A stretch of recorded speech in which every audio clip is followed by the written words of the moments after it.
Today we're exploring something really quite fascinating. How do you take an ancient, incredibly vibrant city like Lahore, the famous city of gardens, and adapt it? Adapt it for the people living there now, making sure it's safe and, well, enjoyable for absolutely everyone. Our way into this is a recent news announcement. It details a pretty significant new policy from the Punjab government. So our mission today is to unpack this decision. What are the specific parts, and what impact is it intended to have on the lives of, well, men and women across Lahore? What really grabs me about this is how specific, tangible changes to shared spaces, to parks and things, could potentially do more than just improve safety right now, how they might actually reshape the city for future generations. It's a big idea.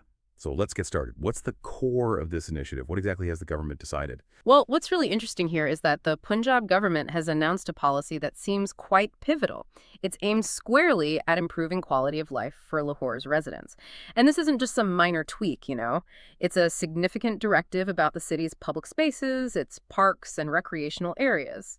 Okay, so what does that mean on the ground? Like, what tangible changes will people actually see day to day from this? Right. So, starting quite soon, apparently next month, all the public parks, the recreational spots in Lahore, they're scheduled for some pretty specific changes. The initiative really boils down to three main things: introducing separate family zones, significantly improving the lighting, and enhancing security measures.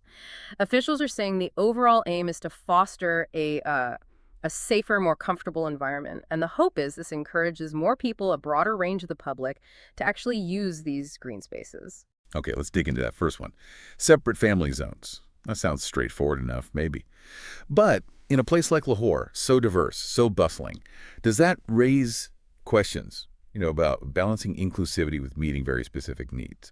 Is there a sort of philosophy behind that particular approach? Absolutely.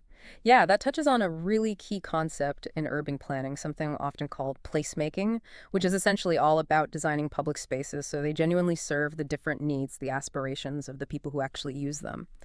With these separate family zones, the intention, I think, is likely to carve out a dedicated sort of protected space, somewhere families, and importantly, women and children, feel particularly comfortable and secure. And that could certainly encourage more participation from groups who might otherwise hesitate a bit in, say, more mixed public areas. It's really about crafting an environment that specifically says, hey, family time outdoors is welcome here.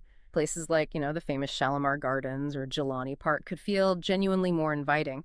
But, and this is important, the design of these zones is absolutely crucial to make sure they don't accidentally, create barriers or exclude other people. That's a really great point about design being key for inclusivity. Yeah. And speaking of design, let's talk about the other elements: enhanced security and improved